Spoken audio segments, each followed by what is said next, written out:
Mi nombre es Víctor Malumián, soy uno de los editores de Ediciones Godot, la fundé junto a Hernán López Wine y principalmente Ediciones Godot publica ensayo. Hemos tenido el gusto de publicar el primer libro de ensayos de Lem con una traducción directa del polaco. Hemos traducido también libros de Sloterdijk, de Zizek, de Walter Benjamin.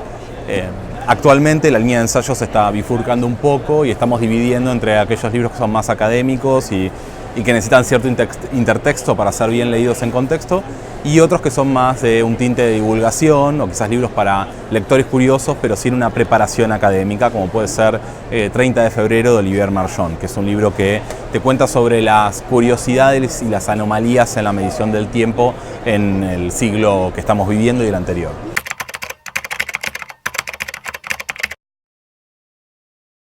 La editorial nació en el 2008 y actualmente debemos estar en los 90 títulos aproximadamente.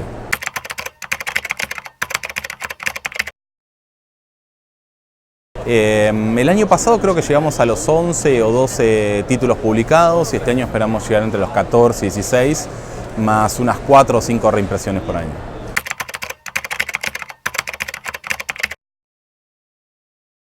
Nosotros entendemos la publicación de libros como una forma de intervención cultural, una forma ideológica de intervención cultural, y entendemos los libros además como, por citar una muy conocida analogía, una botella al mar con un mensaje esperando que alguien la recoja.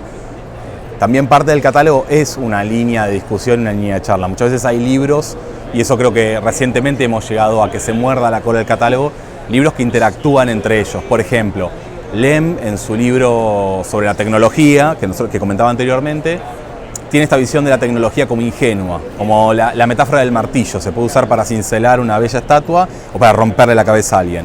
Y Cristian Ferrer, un sociólogo chileno que también hemos publicado, él tiene una idea de que la tecnología no es ingenua, que en el momento en que vos desarrollás los rayos X, sabés que van a tener determinadas aplicaciones y que puede subsiguientemente terminar en otro tipo de aplicaciones que pueden llegar hasta la bomba atómica. Entonces, el catálogo en ese sentido no intenta ser lineal, sino que intenta proponer discusiones. Tiene un poco la idea socrática de avanzar el conocimiento con la contraposición de ideas, de entrar a una discusión y no importa si salís con tu argumento o el de otro, sino que salir fortalecido en lo que estás pensando y lo que te está pasando. Entonces, muchos de los libros también son para comprender la realidad. En un principio sacábamos mucho libro con derecho vencido. Las traducciones eran nuevas, o a veces se recurría a traducciones ya estaban, se pedían los permisos y se cambiaban. Un poco con la lógica de que sean libros que a nosotros nos habían cambiado la forma de entender el mundo. Ejemplo, El marxismo y la filosofía del lenguaje de Voloshinov, que es un libro que, a pesar de que fue escrito antes que las producciones que hacen Pearce y Saussure, te agrega un dato fundamental, que es entender el lenguaje como una arena de lucha de clases y entender que la acentuación política de un término no es casual. Ese libro a nosotros, por lo menos quizás nosotros porque no estamos tan formados o por la razón que quieras, nos cambió un poco la forma de entender el mundo, entender el discurso y la forma que somos hablados a través del discurso. Entonces un poco la intención de la editorial Todo Momento es eso. Hace poco publicamos un libro de Sloterdijk que se llama Estrés y Libertad, también con una traducción directa de Paula Kuffer, muy bonito, y el libro pone en tensión cómo se relaciona el capitalismo, las sociedades modernas democráticas, en esa tensión de que uno es necesario para el otro, y las protestas sociales. Entonces, cómo esa protesta social funciona un poco como una válvula de escape, y que cuando el gobierno le parece que está soltando demasiado vapor, esa válvula de escape reprime, etc.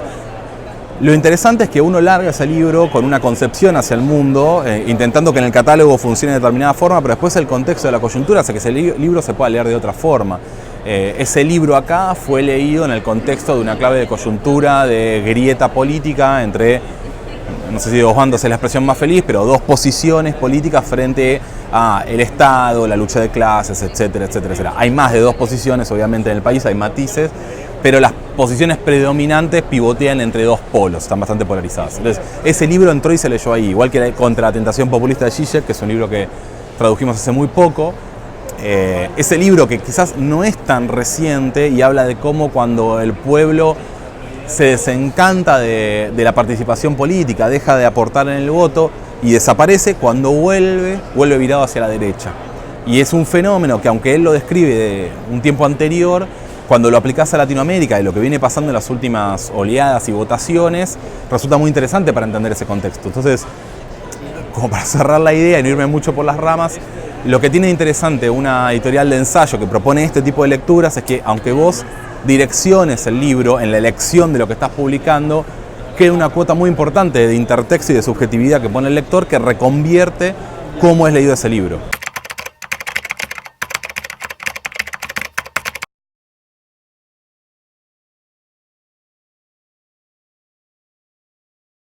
Uno de los grandes mitos que se derriban es el del editor en la Torre de Marfil, fumando un puro y tomando una copa de coñac. Pasamos un porcentaje enorme del tiempo visitando libreros, que tiene su lado hermoso, que es charlar, descubrir novedades, tiene su otro lado que es el stock, el inventario, los pagos, las peleas por la exhibición, las peleas en el buen sentido, digo, todos quieren exhibir sus libros porque piensan que están buenísimos. Pasamos un tiempo enorme movilizando cajas, yendo a ferias, pasamos otro tiempo enorme pensando la mejor forma de hacer la logística y sí, por supuesto, también pasamos mucho tiempo con el libro, que es la parte por la cual creo que todo el mundo se hace editor. Creo que en ese sentido el editor siempre fue un gran lector que está dispuesto a dar un paso más con la locura de poner plata y publicar ese libro para que otro lo lea. La estructura interna, como te decía, somos 2 personas. Nosotros hacemos el diseño, hacemos las correcciones, hacemos la maqueta, hacemos la comercialización. Lo que se tercerizó siempre fue la traducción, porque es un trabajo casi artesano, que no importa cuánto se pague, siempre el traductor dejó más horas de las que puede cobrar. Y eso lo ves muy claramente en los traductores que son apasionados, porque a veces tenemos intercambios de mails infinitos solo por cómo vamos a traducir un término. Vos decís, es imposible que en la tarifa y en la contemplación de los caracteres eso esté volcado. Pero también eso te lleva a la coyuntura que está viviendo el libro acá en Argentina y en Buenos Aires, de que por las cantidades que se están vendiendo desde hace varios años, por las políticas económicas, entre otras cosas, se está vendiendo mucho menos, se hace imposible seguir subiendo las tarifas, por más que se actualicen, jamás pueden alcanzar lo que se necesita para un nivel de vida digno viviendo de la traducción, ¿no?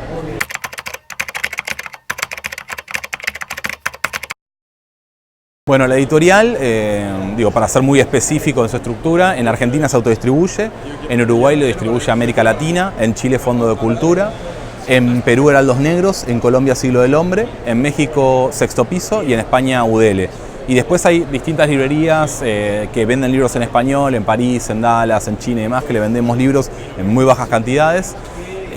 Para España estamos haciendo impresiones ahí, locales, que las distribuye UDL. Para México hicimos algunas experiencias de impresión local y este año queremos apostar un poco más fuerte. Y lo que estamos tratando de hacer en Latinoamérica es empezar a hacer lo que podríamos llamar derechos subsidiarios o conexos, en realidad subsidiarios para ser preciso, de armar asociaciones con otros editores. Entonces compramos derechos en exclusiva, por supuesto lo hablamos con la persona que nos vende los derechos y hacemos una conexión con un editor boliviano y le decimos, che, ¿no querés publicar este libro allá? Si nos dice que sí, obviamente se le cobra un precio módico para esa región, se paga lo que corresponde al derecho evidente. Y la gran diferencia es que pasas de enviar libros, o sea, ser un exportador, a tener un editor local.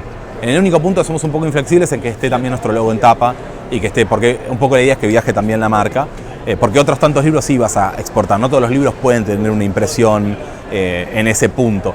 Y lo interesante es que entonces hay un editor que con mucho cariño va a diseñar ese libro, lo va a maquetar, porque probablemente vos lo que estés exportando es la traducción, que hasta quizás en algunos casos tenga que retocarla por modismos de la zona y para que sea más apreciada por sus lectores y lectoras, pero vas a tener un editor que va a estar en ese momento cuidando del libro, pasando por las librerías, trabajando con la prensa, etcétera, etcétera, etcétera, que es muy distinto de simplemente exportar los libros.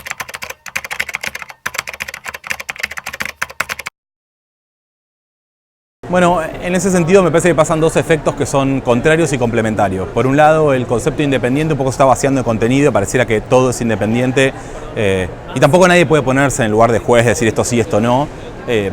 Pero hay una división que es muy clara, que es la que puede ejemplificar el ruido. No termina nadie de encontrar una definición que realmente pueda hacerlo taxonómico, binario, de que algo entra o no entra en esa categoría. Se puede pensar sí como una zona donde hay gente que está más cerca del centro y gente que está en lugares de exclusión. ¿Por qué? Si vos decís que, por ejemplo, lo independiente está ligado al esfuerzo, al tamaño, una editorial médica te puede decir, nosotros somos 2 personas apasionadas por la divulgación de la medicina, que llevamos nosotros los libros, los ilustramos, los traducimos, etcétera, etcétera, etcétera. Todas las condiciones que uno podría pensar. Pero sin embargo, en el inconsciente colectivo, ciertas temáticas no están asociadas a lo que es independiente. Por otro lado, y con esto no es que quiera excluir a las editoriales médicas, es simplemente por un ejemplo, o legal, si querés llevarlo a un punto más hay editoriales pequeñas, independientes, legales, y no son concebidas como parte del grupo. Si vos después, por otro lado, lo querés llevar a un gran magma que hay acá en Buenos Aires, y también se puede decir en Argentina, Santiago de Chile quizás, en el caso de Chile, por supuesto, sea otro epicentro de eso, de editoriales que, aunque sea difícil definirlas, todos en la cabeza pensamos como independientes, por tamaño, por composición de capital, por temática de publicación. Dentro de eso hay subgrupos de los cuales interaccionan con mucha rispidez, que no interactúan de forma lubricada.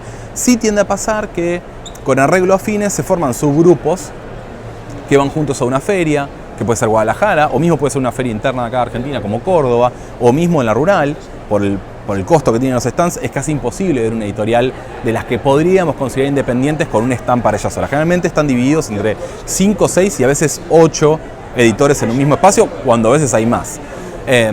Entonces, lo que se puede ver es, no en la comunidad grande por ser una forma de independientes, pero sí en microgrupos, muchas experiencias de colaboración que luego pueden devenir en un fenómeno muy interesante que son los de autodistribución, y vos podés ver ejemplos como desde hace varios años Cactus y Caja Negra con Coma 4, Blatirríos, otra experiencia de autodistribución, Carbono, que engloba a Godot, Leteo, Sigilo y Gourmet,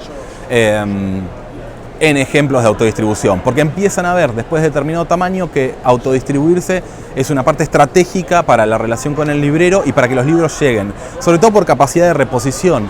Para nosotros reponer un libro en 4 ejemplares para que no se corte el stock, no nos importa si hay que ir en bicicleta o en subte para que los costos cierren, y capaz por una distribuidora grande, eso que tiene que pasar por un administrativo, alguien que lo factura y una camioneta que sale de la calle es imposible a nivel costos.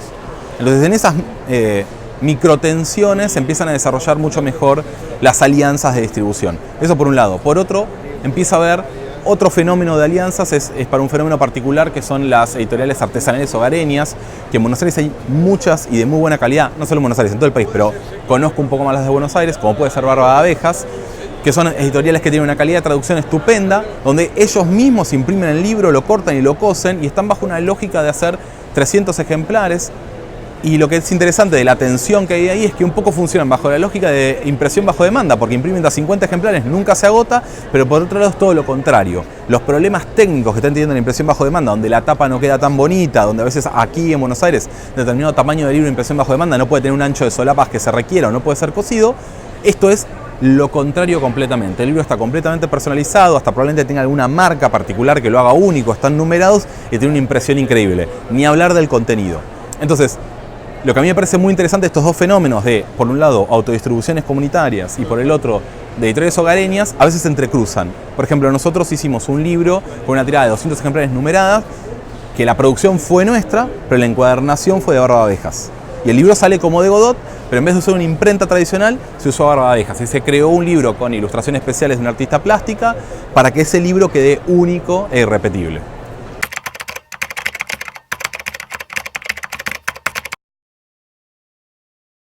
Bueno, la Feria de Editores ya lleva 8 ediciones. En su última edición entraron 11.000 lectores y lectoras en 3 días solamente, de 14 a 22.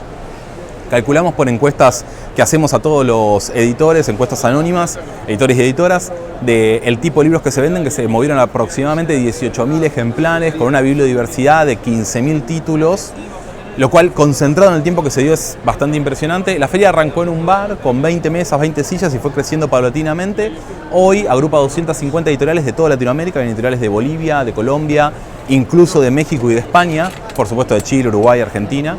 Y lo que intentamos hacer es correr un poco el epicentro de la publicación en Latinoamérica. Muchas veces nos encontramos con editores uruguayos, bolivianos o chilenos en Guadalajara, cuando es una locura, estamos a pocos kilómetros. Y por otro lado, muchos editores de lo que se denomina el enorme interior del país, con centro en Córdoba, Rosario y demás, nos encontramos también en una feria internacional y no en nuestras propias ferias. Entonces, la feria desde hace 2 o 3 ediciones empezó a tener unas jornadas profesionales donde nos juntamos, hicimos una asociación con la Asociación Argentina de Traductores e Intérpretes para que conozcan editores y los editores conozcan traductores, correctores y por otro lado vincular librerías con también los editores del exterior. La feria en particular tiene como característica que son todas mesas, no hay stands, son mesas, entonces lo que compiten son los libros, no es que alguien puede pagar más en un espacio mejor, no es que alguien pueda poner una gran luminaria y atraer más la atención, son todas mesas iguales para todo el mundo. Generalmente los flujos de circulación son en U o en S, un poco motivando que todo el mundo pase por todos lados y no quede una esquina perdida. Y la otra característica que tiene es que tienen que atender los editores, por eso son solo 3 días. Entonces no puede pasar que vos preguntes, bueno, esta traducción cómo se hizo y no sepan decirte porque fue la misma persona que la contrató, charló con el traductor, la corrigió, divertió detalles. Y se genera algo muy bonito que es que se genera una microcomunidad adentro de un lector que está pasando y ve a otro lector que está agarrando o lectora que está agarrando un libro y dice, yo lo leí, está buenísimo. Y no se conocen, dice, bueno, ¿en serio me lo recomendás? Sí. Y se lo termina llevando por una recomendación de un extraño, se genera una conversación de mucha intimidad en pocos minutos sobre qué sintió la otra persona cuando lo leyó. Y creemos que es un espacio que está muy bueno para que se den estas cosas que son más propias del tipo de edición que nosotros propiciamos, que de una edición desmesurada de 40, 50, bueno, desmesurada para nuestros estándares, de 40 a 50 novedades por mes, ¿no? Es bastante difícil escalar en personal o darle la atención necesaria a cada libro si sacás esa cantidad de novedades versus lo que hacen este tipo de editoriales que sacan 1 o 2 por mes y que entonces están muy pendientes de cómo es la discusión de etapa, cómo son las correcciones, etcétera, etcétera.